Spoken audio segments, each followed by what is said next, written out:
How to add Paraswap on MetaMask. Are you guys facing issues to add Paraswap on your MetaMask application? If that's so, then this video might help you out. Without further ado, let's get started. First of all, open MetaMask on your mobile device. Once you open the app, now log in into your account with your registered email and password. After you get logged in, now tap on the plus icon.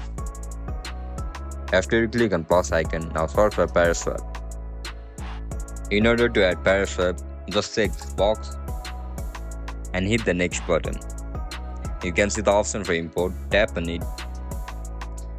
As soon as you click on import, Paraswap will be added on MetaMask application. And that's it guys, that's how you're gonna add Paraswap on MetaMask application. If you guys found this video helpful, don't forget to like, share and subscribe to our channel. And if you guys have any issues regarding MetaMask application, make sure to comment down below so that I can help you out. I'll catch you up in the next one. Bye bye.